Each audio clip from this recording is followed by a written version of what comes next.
Welcome to another episode of The Giant Leap. And today our guest is Lesley. Thank you for coming onto our podcast.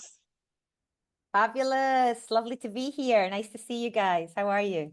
Yeah, really good. Thank you. Really good, thank you. And you're joining us from the sunny Canary Islands. Is it sunny over there today?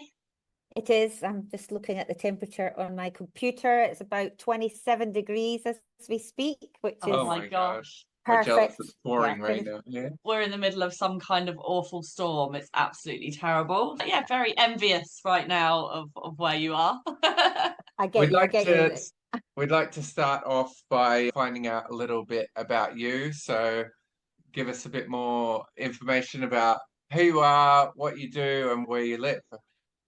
Yeah, sure. That would be great. My name's Lesley Thom. I am 52 years old, a mum of 3 kids. As you said, living in the Canary Islands in Lanzarote. A little bit about me. Where did I start? 6 years old, I became a dancer, a Latin American and ballroom dancer. That was my passion as a youngster. Competed for Scotland all over the world. Finally, That's I think awesome, when I was wow. about 21 years old, I became seventh in the World Championships in Latin American dancing. So that was Oh my that gosh, was the that's main part of amazing. Lesley. Yeah. That is That's amazing. a big part of me, guys. Parents that were really committed and dedicated to my career as such. And at the age of 17, I left Edinburgh to go and live in London, where all the best dance schools and teachers were, of course. Pretty independent, found a job, found somewhere to live with other dancers, and just had a fabulous experience with it all, upbringing, represented Scotland on the Come Dancing, which is now the Oh programme my Strictly Come gosh. Dancing. Yeah, I so used to watch that. I loved that show. I yeah, loved it's it. still the BBC's top musical show, I believe. Some of the pros on there, the professionals, are friends of mine that I danced with all these years ago. So that's a nice little claim to fame. Oh, Missed the boat there. amazing. Yeah, missed the boat there, giving up dancing when I did. That it's very much all or nothing, right? So my partner and I, we were in a relationship. Of course, you spend so much time together. That's pretty automatic in a lot of cases. And unfortunately, the relationship ended. So therefore, the dancing partnership ended, and that's at the point where we were doing really well. And it's really hard to get back then with someone else after years and years of experience with a partner. So I did try, but did not succeed. It didn't quite go the way I wanted to. Moving swiftly on, I moved back to Scotland, took kind of 6 months off dancing to see what I would like to do. Would I return to London? And I went to a school reunion, met with an ex-boyfriend, and the rest is history. But yeah, completely different scale. He had just come back from Australia and had been traveling in his VW camper van. His hair looked like yours, Josh. Yeah. Didn't used to look like that when he was at school with me. And I fell head over heels in love with him. And we worked in jobs and saved up money to go back to Australia and New Zealand and live in a camper van for 12 months after Amazing. having been brought up in 5-star hotels and all expenses paid trips as a professional dancer. So there you go. Two ends of the scale completely, but loved both parts I completely. bet that was interesting doing the going traveling after doing the 5-star hotels and things, like really different Scary. life. You must have been it must have been like a freedom to do the traveling after being like you would have been quite strict, have strict routine, strict to get to the level of professional dancing that you did. Would have been Exactly. quite, yeah. Yeah, everything was pretty strict and like training, of course, to be the best version of yourself. And then off I hopped and lived in a sarong and flip-flop for months and Love it. months with no idea what time of day it was. Yeah. And visiting loads of places. Yeah, you're right. Completely different, but it was amazing. But scary, I have to say. And I don't know which part suits me best. Probably the dance part, because I did come back to that. I'll tell you about that in a second. But yeah, I remember in these days we didn't have mobile phones even, and it was going to the payphone to call my mum on the other side of the world. And that leads me on to say why I'm here in Lanzarote, because I loved not living in Scotland. I loved not living in the UK. I loved Australia. Had it not been so far away from my family, perhaps I would have ended up there. But Yeah, I that's what feel brought the me to, same. I yeah. feel the same. Yeah, Yeah, very much. Yeah. that's what brought me to Lanzarote, because it's not so far away and the weather's good all year round. And again, the surf life as well. There's the beach life, the surfing life, which my partner was into big time. So yeah, So you're that's now me. in Lanzarote.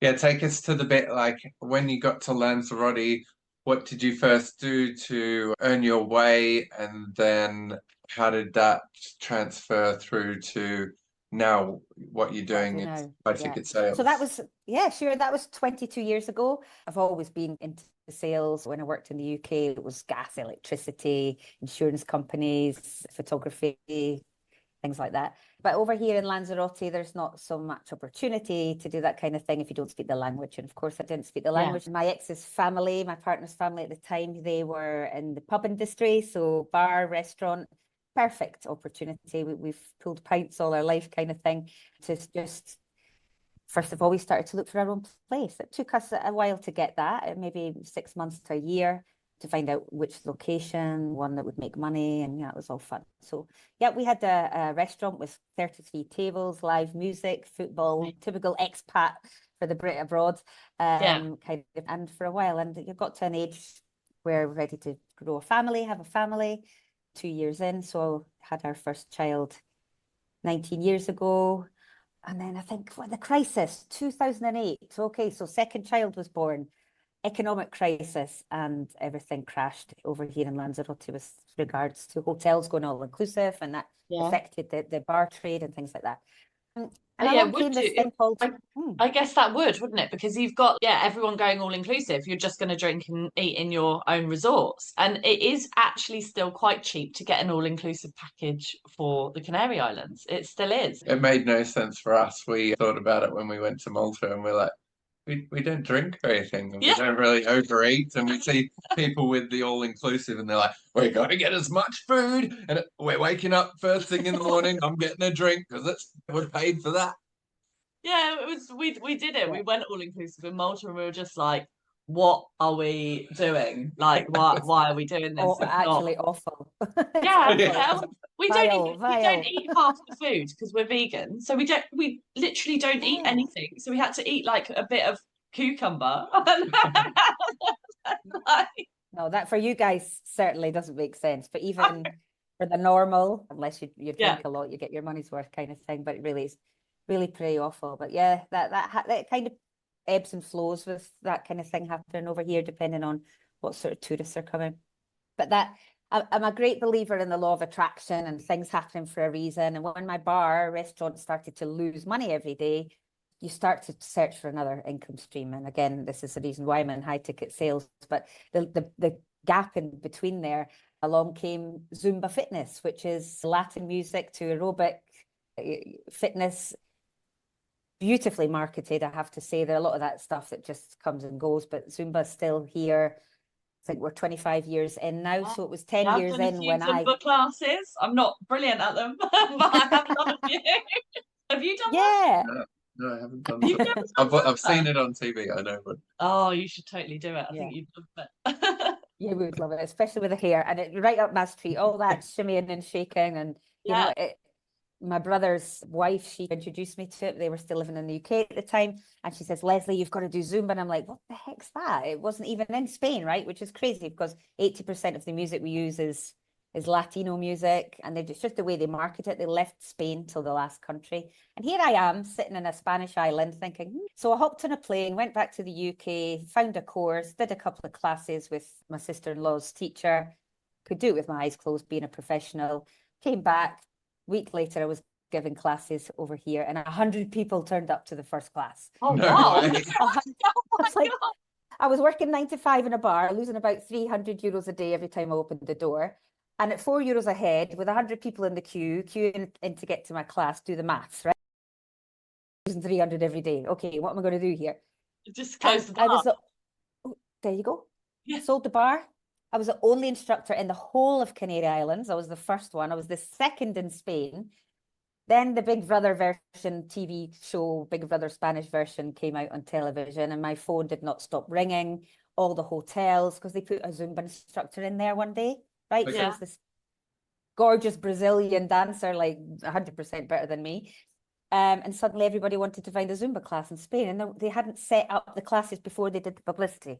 So that was a life changer, Cacey. It was my front line, my girls that were really good that came every week. I did more classes, and they knew all the choreography. it changed their lives. They took the course and they had classes set up because there were hotels and gymnasiums here ready to have a Zumba instructor. So basically they did what I did. They jumped on a plane, they did the course, or they started to do them over here. And I created, I think, 25 to date, 28 maybe, Zumba instructors in this tiny little island in Lanzarote that have given up their jobs, like their full-time jobs, to become Zumba instructors, doing something that they love and they could do around That's their kids. insane. That can just happen like that as well. That is so cool, isn't it? Like that you can just jump on something like that. Yeah, and because you had the experience, it was just meant to be for you. It was literally just meant to be, wasn't it? So yeah, that's amazing. Why give that up? What happened? A lot changed for me then. Obviously, my popularity. I lost loads of weight. Everybody knew who I was.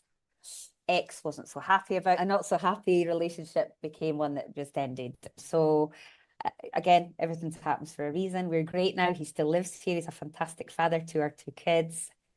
So we're a blended family. So one guy turned up in my class one day. One guy, because it was all women. And so I was sure he arrived with 8 girls. I was sure he might possibly be gay or who knows, right? A brilliant dancer, great shaker and mover. And again, the rest is history. He started at the back of the class, came to the front of the class. I had an injury once. He got on the stage and covered the song for me because I couldn't move. And we became really good friends. Turns out he wasn't gay, and we ended up getting together, and we have our child together. And so that happened 10 years ago. It was a story, I tell you. It's a real amazing story. I could write a book about that, actually. So yeah, that's it all shortened in.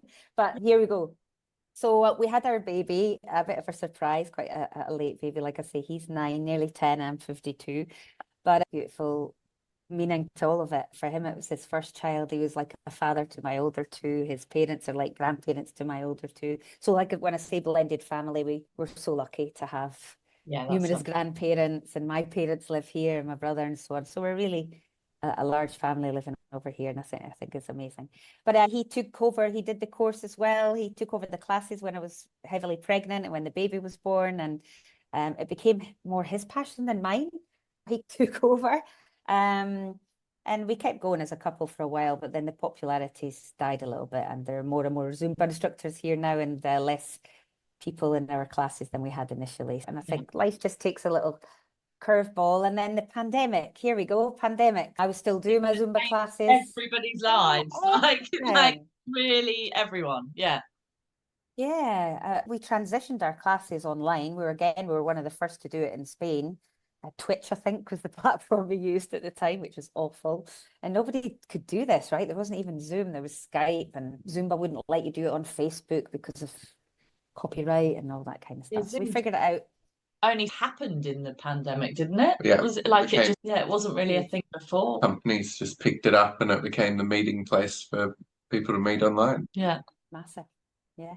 Everything changed, didn't it? So that was my kind of opening to the online space, learning to be a little bit tech savvy and a bit more using my social media a little bit more to attract people to come to our online classes. And we reached out to people in the end all over Europe. We had quite a big audience in the beginning, but it became, when things started to open up, a little bit tedious doing it in your lounge in your living room on a screen, and the neighbours banging on the wall complaining about the samba music going on all day long, that kind of thing. That did happen. Yes, during that time being locked in, I know you've had a podcast with Fraser, my brother, and a little bit about him, but just to highlight that, I never actually knew what my brother did for a living. So he lives here in Lanzarote with me. He followed me, if you like, always wanted the kind of lifestyle that I had. And he made that happen. And again, he had to find his way here. And network marketing led him into high ticket sales coaching. He was doing this thing, and I was always so busy, this mom of 3 and Zumba classes and figuring stuff out and create. And then it came to the point where money in the bank was the priority, really. And I asked him, I said, I'm going to have to do something else here. What can I do? The bars are closed. There's no tourists here. And I guess, did you guys get government help in Spain? Because in England... A little bit. Okay. In England, we all got, as long as you were on a payroll, you got furloughed. So you did get pay. And we also got help for having a shop, didn't we, as well? So it worked in our favour. We were quite lucky, but only because we got a premise during COVID. We opened our first premise during COVID because otherwise we would have had no help. But yeah, so did you get any help in Spain? Was that a thing or not? It was a very different situation here than it was in the UK. When you say lockdown in the UK, you've no idea what lockdown actually means. It was so strict. So the help wasn't nearly as much as you guys got. No, similar to a furlough, but again, depending on your work contract. Unfortunately, people that are self-employed, they really suffered or struggled because the money didn't arrive for a long. It did eventually, but didn't arrive for a long time. They just didn't get their finger out or their ass into gear. But when we say things were closed, they were really closed. The house I lived in before, and luckily due to high ticket sales closed, I live in a house with a pool out the front and the sea's just out the back window and a trampoline in the front garden and all that kind of thing. But unfortunately, we didn't live here in the lockdown. We lived in a normal 3 up, 2 down. There was no garden, a small little balcony where we could take the sun in, and that was it. So when we weren't allowed out our front door. So, Yeah. when I was actually trying to learn the high ticket stuff and speak to my brother in peace, and 3 kids are racketing about the house, I actually stepped out the front door one day onto the pavement. You walk and talk a little bit when you're on the phone, you walk automatically. And I stepped too far from my front door, and the Guardia Civil came around the corner, who are our tight police force, and I was fined. I was taken to give my passport over. Really, that's how bad it was, because I was so many meters out of my front door. And to give my older 2 kids the changeover with their father, because it wasn't an official separation, we had no papers in place, just like you go with him on a Saturday and you're back with me on a Tuesday or whatever. We had to meet in an underground supermarket car park, as if we were going shopping. And only one person was allowed to go shopping from each household. So he used to go shopping, I used to go shopping, and he used to hide the kids in the back of the car in case we got stopped. And they used to jump from my car to his car for him to take them, hiding in the back of the car. Like you're doing a drug deal or something. With your 4-minute children? drive away. Really? Or you were fined?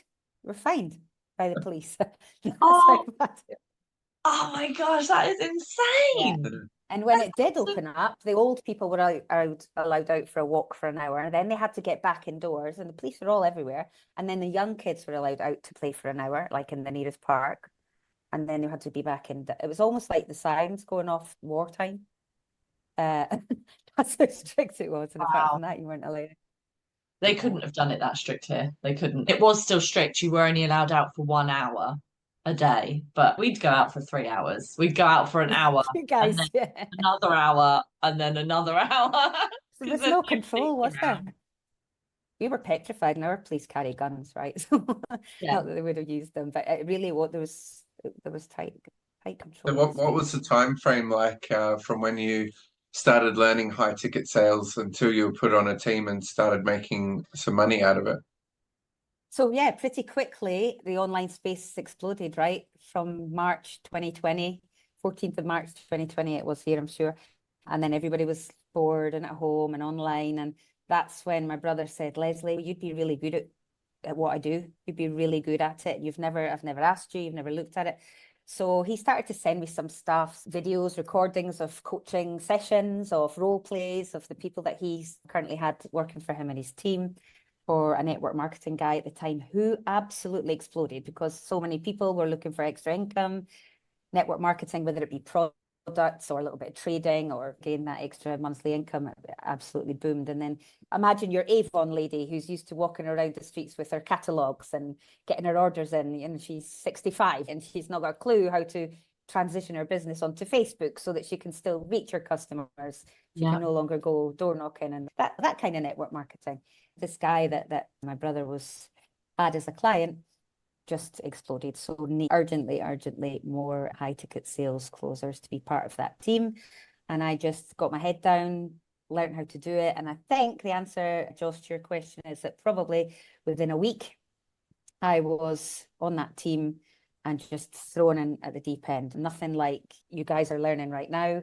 It was just get on with it. And I'll never forget that feeling when I had my first sales call, the one that I closed, the one that I sold, and it was a full pay. And amazing. That was actually going to be my next question. So I was going to ask you, first of all, how did the first call feel? Was that the one you got the first sale from or not? Did you? No, I don't think it was the very first one. Were you terrible at it when were you a bag of nerves and terrible at it with your first call, or did you just smash it from the get-go? terrible. I recorded it, of course, because Fraser wanted to see what the heck I was doing. And I sent it on to him and he was like, oh my God. Why did you do that? Why did you say that? What did you do there? And I was like, I was just all... Is it harder or easier getting feedback from your brother? It's hard. It's still hard. I hate it. Yeah. I hate it. I can't. Oh dear. Oh, we've got a technical hitch, guys. What's happened? That's very unusual. Sorry, guys. We will have to see what's going on there. Oh, we lost you. Hi, Yes, hi. hello, hello. Oh, We're back. we are back. We are back. We are back. I don't know what happened there. That's very strange. It might be this storm that we've got. I reckon Fraser, he infiltrated. Yeah. His ears started burning. Yeah. They're talking about me at this point. Yeah, no, it's still difficult. I should still be, because we all want to better ourselves and we can always get better at what we do. I still listen to other people's versions of their calls and it becomes a bit of a habit. Sometimes I've been doing it for the same guy for 4.5 years more. And I'm sure I could be a lot better, but there's still a fear in sending role plays or recordings of my calls into my brother. I just don't like it. And he knows me too well. He knows the expressions on my face, and so I've avoided that because I've done really well. I've not really had to. He's not, Lesley, your figures have gone down and you're not doing so well. You're going to have to send me some in. Let me take a look. So far, so good. Yeah. Okay, let me take you back to the first call. You were rubbish. Was it really nerve-wracking? Was it really scary, like the very first call with a person? Had you done role Because play? Cacey hasn't done it yet. Yeah, like what's the... You've not done a real person one yet, right? No, just role play. Yeah, but then you've got to remember that what did I remember? Mainly that you're there to serve them. You do have a skill set. The program that you're selling is going to help them. If you keep that in the front of your mind the whole time, rather than worrying about sticking to the script and things like that, the script's there because it's powerful. It's there to keep you guided, where if you do blah, blah, blah, and go off track, you can think, okay, what's the next part? But the forefront of your mind, and I've got post-it notes in front of me all the time, serve this person, 200% confident in what you're selling. Yeah, because it must be hard not to fall back on, oh, I'm just trying to sell them something. It's funny how you said how you didn't know what Fraser did, because we were just talking to him yesterday and nobody knows what I do and they all know that I am doing well and no one asks. And I said, it's probably because they think you're going to try and sell them something. It's true. It's true. They either think it's a scam or that negative people, that could never happen for me. I could never buy a Ford Mustang, or or you're going to try and sell them something but we've got to forget that part. Everything's sales, isn't it, guys? Yeah, the right people. You are genuinely like just helping them to do their next move. It'll be great for them if it's the right fit. If you know it's the right fit for them, you're like just coaching them to make that next choice in their life, like facilitating them to make that choice. That's all. Yeah, and I think from the experience that I have, the most amazing and the most beautiful thing is, even those, let's say, network marketers, for example, they've started at the beginning, they'd love to earn an extra £1,000 a month because that would allow them, when an economic crisis now, for example, to pay their bills and have a little bit left over that right now they don't have that cushion, or that's 12 grand a year where they could take their family on holiday every year. It's not life-changing money, but it is life-changing money in the sense that it's that. So people come on a call and they think, I want to earn 10k a month, right? For example, or 5k a month. Even if they only make 1,000 a month, it's 1,000 more than they were making the year before. And the beautiful part is the personal development journey.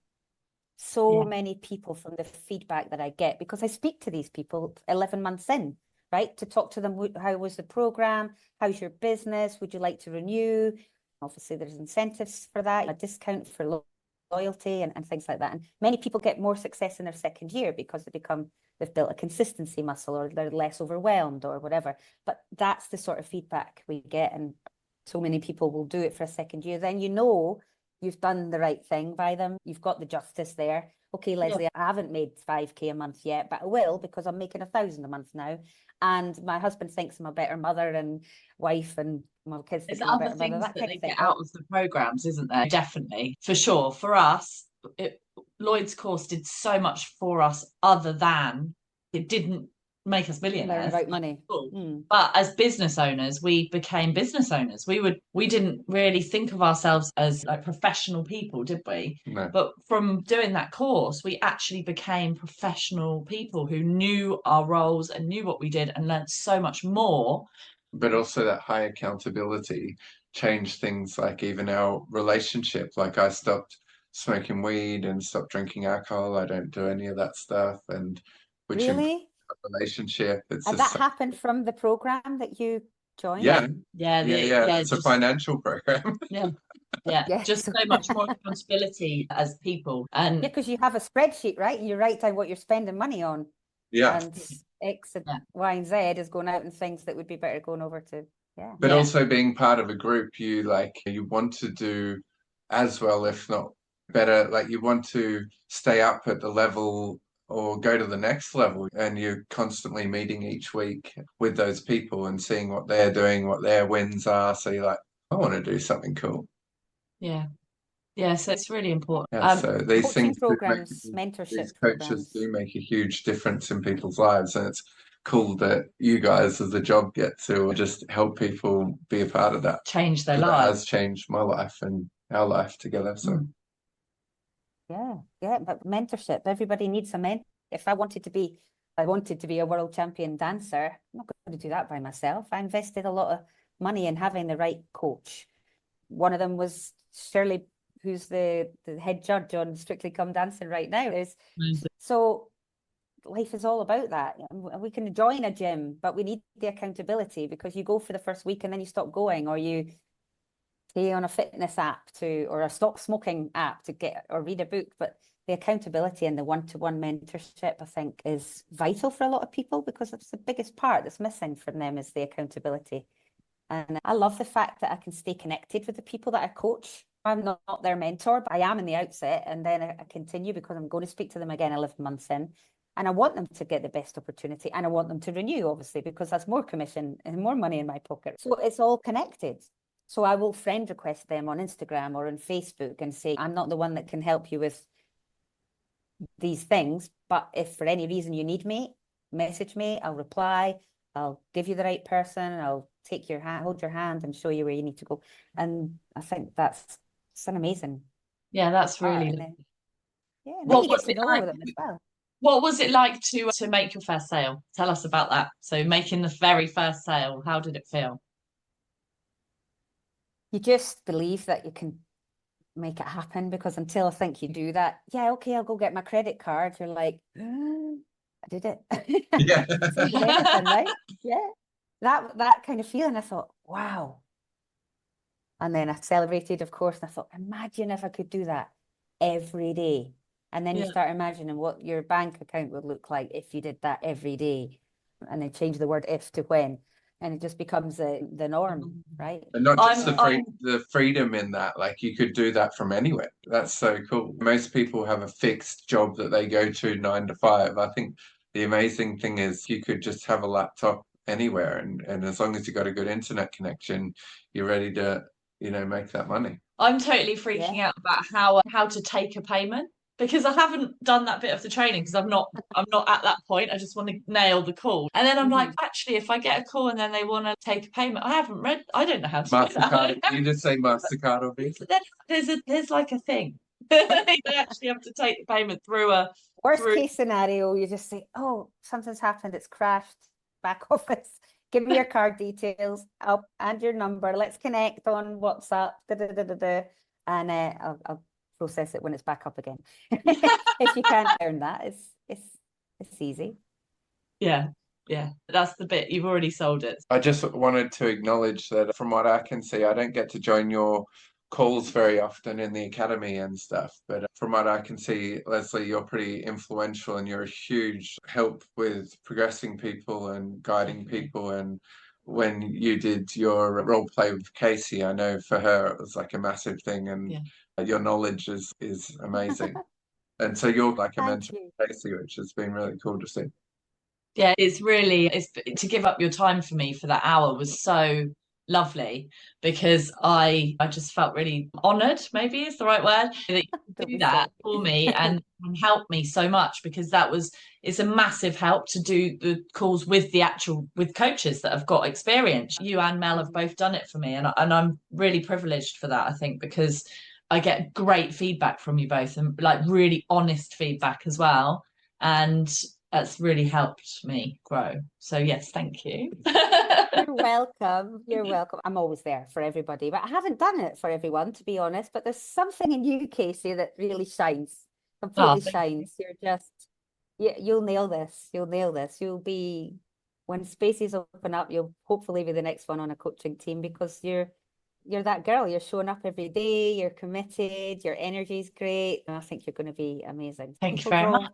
people to people, don't they? And I'm very drawn to you, and I was more than happy to do it. And again, if you need anything at any time, just shout. We can keep practicing together. Have you got many people to practice with coming up from I've got two role plays. If anyone... I've got two role plays coming up. One I wasn't allowed to do, so I had three. Yeah, But I one saw that. I won't do. ask. So I've got two, but I've also got another person now who's I'm gonna do the role play on the live call on Tuesday. So I wanted to get a couple in before I do the live one. So I'm very nervous about doing it in front of everybody. So On Tuesday, on our training, you're going yeah, to do a live role a play. live role play in front Yeah. of everyone. Yeah. So I'm absolutely Wow. pooing my pants about You will be, and if that's worse than doing it just on your own with your Yeah. first real one. If you can do that, even 50% of how you should do it, you've smashed it. Yeah. That's So I'm really going to hard. do two That practice still ones kills me. before. I've got one tomorrow morning and one on Sunday. And then I'm going to do the live one. You brave woman. And then then I've got one more I can do after that, but hopefully. Hey Lesley, I was wondering, you know how you were saying if you could do it every day, the closing, what do you think in your imagination, what's the ceiling of being a high ticket close? Big question. Depends how long you want to work, right? There's some months it works out I earn maybe €90 an hour, depending on what I'm doing or how many calls are coming in. That's the minimum or more. It's a very mindset job. So as much as I'd like to say I could easily earn 15K a month doing what I'm currently doing, knowing the amount of leads that come in and how many calls potentially maximum I could do. For me, I can't work 12 hours a day doing this job, because it's almost like being a bit of a psychologist. You hear people's woes and their stories and they cry, and it's a big moment for them, drawing that line in the sand and investing in themselves, and even clicking the button to speak to someone like me that they just don't know what to expect. So I have found that I can only do a certain amount of hours in a day due to that. Not because I don't want to earn more money, but because I'm not serving people. If I become too greedy, let's say, there are some people that can just keep going and keep going. But for me, by the time I get to perhaps my fourth sales call, I'm already confusing that person with the first person I spoke to that day, because you're going through the same script, right? And you might start imagining that, yeah, they told me that. Wait a minute, that's not that person. It becomes too much. And I am actually mentally drained after a full day of high ticket sales coaching, because I give it my all.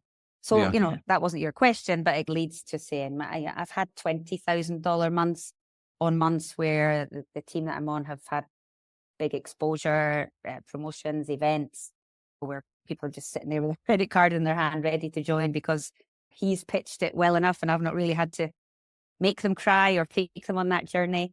But the ones that you really have to serve people and help people.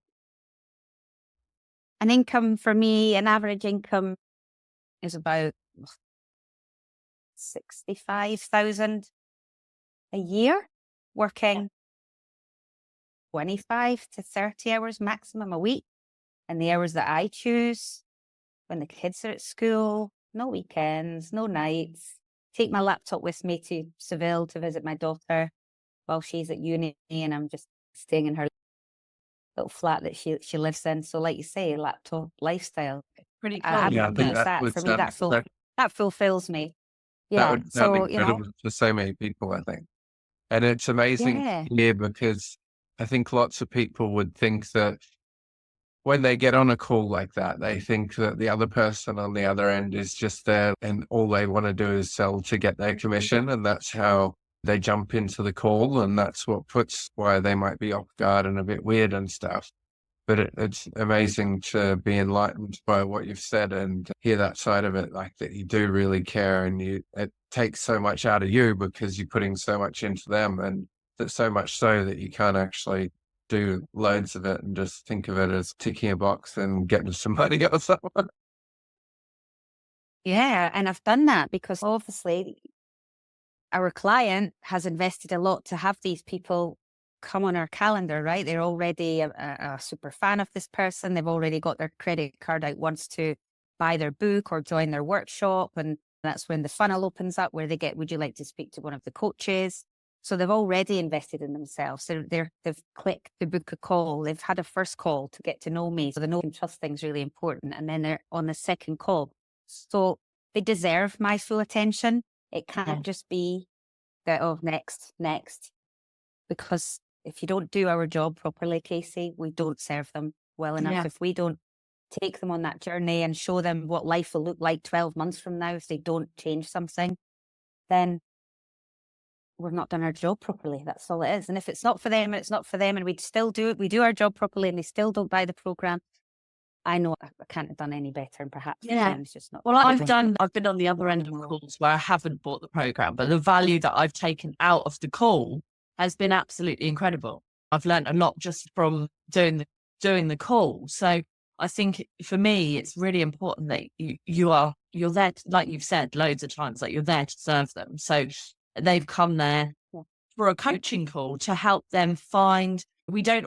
Our mind isn't always clear of what we want. And as a coach, you're helping somebody get those ducks in a row, like actually think about what they want from their life, where their life could be, where their life will go, and all of those things. It's really nice to hear that side of it. And it must be doing it for so long. It must be a great motivator having that, hearing stories about how the person that you've helped get on a course or a mentorship, hearing their story about how it's changed their life and stuff. I could do it for someone else. Let's go. It's absolutely amazing, Josh. It really is. I love that. I love watching it. I get to see people's journey. And like I say, 11 months in, when they say, I've quit my job, Lesley. I've hated being a teacher for years. It's tied me down. And I handed my notice in last month.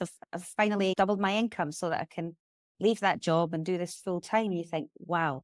Obviously, their mentor did that for them, but I was part of that. And had we not had that powerful conversation, that might never have happened. She might never have joined the right program, which was obviously the right program for her, which has given her the mindset, the skill set, and she's taken the right action in order to become super successful. It's really great. In fact, I had a call yesterday. This is where the academy comes into it, because it's one thing becoming a high ticket coach, right? I could jump on and say to someone, I'm looking for extra hours. I'm a bit quiet right now where I am. I'm a high ticket coach. Here's my testimonial from the academy and, how much money and blah, blah, blah. And someone says, yeah, can you start tomorrow? But I don't really know who I'm working for or what they do, or I'm not going to be as 200% committed as I am to the person that I'm with now, for example. So I had a call yesterday with someone who I had a call with in December 2023, right? She didn't join the program, but she's still buying the guy's stuff. She's still following him. She's bought the next thing and the next thing. And where the back office is really important, where we've got notes on that. So the minute I saw Amy on my calendar, I'm like, I recognize that name. I can go in, see when I last spoke to her, remember which company she worked for, how much money she was earning, what her hurdles and challenges were, what her goals were. And to jump on that call with me yesterday, me acting like I remembered her. Luckily, I do have quite a good memory for faces and names anyway. But having all that information, it blew her away. She was like, oh, wow, you remember all that? And I said, obviously, I took really good notes, but yeah, I remember. And tell me, how's it now? And she's obviously, I'm still not where I wanted to be. So this time I've got to join the program. So that is our second call tomorrow. We'll have our second call tomorrow. Again, I'm going to take her on the same journey. Nothing has changed. But she still knows that this mentor is the mentor for her because she still keeps buying the little stuff. So hopefully she can draw a line in the sand. Draw that line. Move forward. Yeah, but the whole setup's really important. Imagine jumping on a on a coaching call with a coach who doesn't know their stuff, who hasn't got the notes in the back office, who doesn't know the history that person has with that mentor. It's important that those clients. I was going to ask a right question about people that, as but their actually, key. I think you've covered it in the sense of people think that high ticket sales is just literally like you get on a phone and you're going to like sell some to people, you know, or but there's lots of paperwork and other things involved in it as well. So not paperwork, Admin, yeah. nowadays. So note taking and things like that. So there's a lot of that goes on with it as well. And I guess, like you've just explained, the more thorough you are with what you do in that side of it, the better you will be in the future. You're looking after your future self. Yeah, being authentic. Right now, there are probably clients out there that are doing some of this themselves. They're getting too busy. We're doing a bit of that on the training.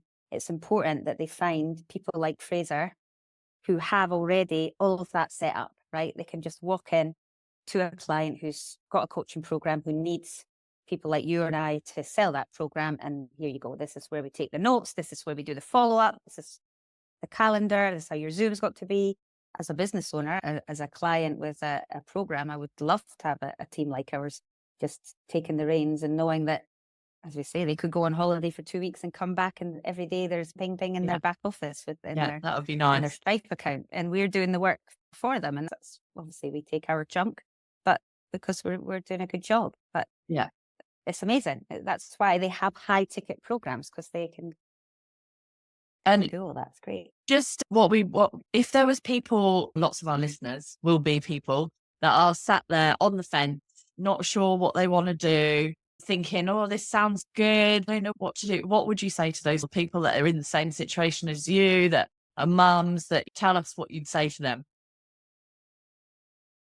Okay, be open to everything, attached to nothing, right? Always keep I'm a big believer in the law of attraction. If they're listening to this, it's perhaps for a reason. Lots of things fall in our laps, don't they? But just be observant, look into everything, manifest things, push yourself out your comfort zone. Don't be afraid. If somebody's listening to this now, don't be afraid to reach out to Cacey and say, okay, I'll be one of your role play people. I'm a real person. I'm quite curious about what this thing is. Let me hear it done. Okay. So that would help you. It would help that person realize that, wow, that was powerful. Actually, one, I got value out of it. She's not actually going to sell me the program, but I got value out of it. I realize I need to change something. I need to draw the line in the sand. It's all down to us, guys, isn't it? Opportunities are everywhere. And if you feel stuck in any way and you want to earn more money or have the lifestyle that you want and options and choices, then manifestation, law of attraction, open your mind to everything and take action. If you're listening to this, go and take action. Reach out. Yeah, reach out. Of course they are. Yeah, life-changing opportunity could be just in a 45-minute phone call. 100%. For me, my life-changing opportunity, and I'll be honest, this is the most money I've ever earned in my life. I'm hoping it's going to mean that when I'm 60 in 8 years' time, I can retire and do what I like to do, pretty much. My life-changing opportunity happened when I opened my eyes and my ears to what my brother, right? So he's right by my side the whole time, right around the corner there. And I had no vision. I was too caught up in my own life, too busy, moaning, complaining, never had enough money, blame it on the kids, blame it on the bar, blame it on the Zumba, blame it on the whatever. And the pandemic obviously was a big part of that, but had that not happened, who knows? So I just became open to everything. Okay, I need to pay my bills, I need to feed my kids, what am I going to do? What am I going to do? And I wish I had known 3 years prior to that. I really do. So it all came down to me making changes. And I'll continue to do that. If where I am right now doesn't continue and I need to go on to another team or find myself another team or help build my brother's business, and I know now that is possible. Anything's possible. Yeah. I think that sums everything up perfectly. Yeah. Yeah, anything is possible. Thank you so much for coming on our podcast. Sorry about the technical. It's okay, but good old AI can fix that. Yeah, Oh yeah. And it's cool that we could. It's your presence. We feel so comfortable in your presence. No matter what has happened throughout this podcast, it's just been easy to jump back on and just have a conversation with you. So thank you so much. Thank you very been much. And I'm sure my our listeners pleasure. love listening to your story. Yeah, well, your wisdom. And if they are sitting on the fence, I think your wise words can help some people make that choice and change their life. Yeah. Positive mental attitude, right? Yeah, That's it. it's been an absolute pleasure. Thank you so much for having me and inviting me on here. No problem. Thank you so much. And we will see you again for another episode of The Giant Leap.